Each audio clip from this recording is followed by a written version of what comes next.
Now go to number 10. You're still on the hot seat. Discuss, consider, take necessary action on results of the IT proposals for our vendor, CRP. At the last meeting, the board was given a list of items that we felt were important to go forward into in creating an IT group, an IT entity of some kind to be able to get the projects going that we need to get done. The board's seen that before and has approved it already. At that meeting, the board and particularly Mr. Perryman's request was to go out for outside quotes, to go to different vendors outside, also to go to approach Smith County and the City of Tyler IT departments as well to see if it's something that they'd be able to pick up and handle. I gave you all a copy of the basic results that came out of that. Smith County and City of Tyler both are understaffed. They're not able to take on additional resources this time, especially something of this magnitude. The four companies who went to Group M7, Azalea Technologies, Synergy Technologies, and Wood Networks are all companies that deal in this type of environment, do these kinds of programs. The one that kind of surprised me was Group M7 right off the bat. They're kind of the big dog in town. Mr. Mahfoud, who's I spoke with, apparently we have been doing work with them in the past or have requested things in the past, both ESD1 and ESD2. He's spent a lot of time doing quotes in the past and basically said that every time he's done something, he's always too expensive or it gets done somewhere else, and that he wasn't even interested in looking at our proposal. So they went out right off the bat. Azalea Technologies came back, no bid. She, last email to me, said they didn't have time to prepare a proposal. I asked her how much time it would require. I got no response from her. So that was pretty much a punt on there. Synergy Technology, I talked to their sales manager, and I'm sorry I didn't get his last name on there. He basically spoke to him, went through the email process, came back and heard nothing from him. The only one we did get the quote on was from Wood Networks.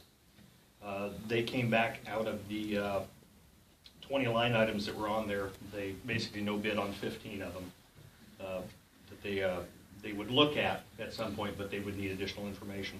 Although he never asked, we came back with no questions of any kind as to what else needed to be done. I heard nothing at all from him. The items that they did bid on were kind of, in our opinion, a go-away bid. If you look at the cost, based on the number of firefighters we have today, just to provide email services and the ability to get Word documents, Excel documents accessible off your cell phone was $72,000 a year, and that's excluding licenses. That's strictly support.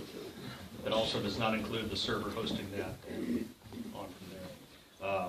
And like I said, the bottom line on there, any additional labor rate is $115 an hour, which I thought 100 was high. That was kind of surprising when he came back with that number. So. At this point, I mean, we did what was asked. This is the results we got back. Actually, we're not surprised. We were kind of anticipating that this would be what would happen when we did go out. At this point, the committee would recommend that we go ahead and go forward, as we board originally approved back in August to go ahead and go out for resumes to interview or review for a position. We recommend you go ahead and do that now, and that the board authorize whomever the ESD to go ahead and see if we can get a person in here to get started on the IT. Any questions? I just have a couple comments and kind of a suggestion. So far, I understand we've solicited the ones listed here, and we basically got kind of a haphazard bid from one client. Late in the game, as in last week, I had one of my IT friends that had actually gone out of town, came back into town. He gave me the name of one particular IT firm. I want to say it was out of Terrell, but he said after looking over the scope of work, and again, he's involved in IT for a company himself, has been for several years, works with a lot of municipalities, does a lot of databases, things like that. First thing he told me is that there was basically, from what he could tell, and as apparently from the response we've got, what we're talking about is no small feat. So number one, he gave the opinion that it seemed highly improbable that a single person could get this done, the vast majority of the work, and that if they were to attempt it nonstop, they would either never finish anything because they would be going from one thing to another because there's so many needs. And number two, that if he did get it done, by the time he got this software and things done that are in this request, it would basically be outdated because it'd be 3 to 4 years down the road from here. So he basically gave, in his professional opinion, the fact that this would have to be done by a team of people. That being said, I would like to still solicit a bid from, you've given me the scope of work, and we've got the scope of work. I'd still like to get the bid from his one source. And then also Mr. Melton and I and Randy, when we were down at the Safe D training, there was 2 or 3 firms down there that deal specifically with IT support and technical support for the ESDs. I know we tried to go local first, which I absolutely think we should do. But since we haven't any luck locally, I think we ought to at least see what kind of options are out there from firms that are already dealing with this sort of thing with other ESDs. ESDs much larger than us, like the ones down in whatever county Houston is in, among other places. But there are basically people that have, companies that have sprung up to support ESD specifically, and they've already dealt with a lot of these same challenges you're dealing with. I personally would recommend that we table this until I can at least contact them, or somebody from us can contact them. I know Mr. Perryman's obviously been very interested in this as well, and I would love the opportunity to take now what we've gotten and you know, see what we can do on the bid side. Can you get that information to Mr. Dickey? Sure, absolutely. That way you can contact these outside. Absolutely. Out of the area. Sure. Absolutely. The only concern I have with having going out of the area, obviously, is you add to the additional costs that we have now, you add travel costs. Because they're going to be having to have people come into the county all the time doing a lot of on-site. Mr. Perryman, I think he talked to you about it, he mentioned it to me. Kind of the thought is, number one, there's obviously a lot that we have to get caught up. Because essentially, we've got this large problem that we've got kind of overbearing.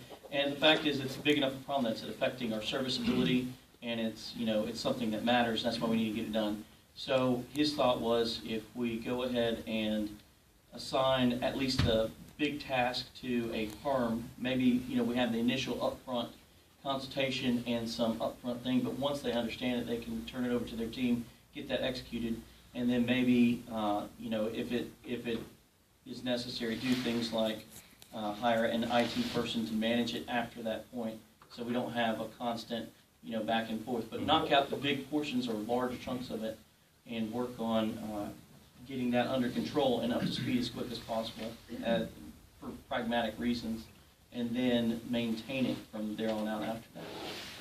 All right, this is just my thing, but I think it would be important to have that IT person in front, where they would be familiar with what's being developed and what's being done. And so I don't know, maybe other people are more qualified in computers and IT than I am, but you need a qualified person to even deal with contractors. You need someone who knows what they're doing in order to figure out what it is they're doing. Exactly, exactly. So I think that's where we need to move first. That's my opinion. And I would like to see, have we developed the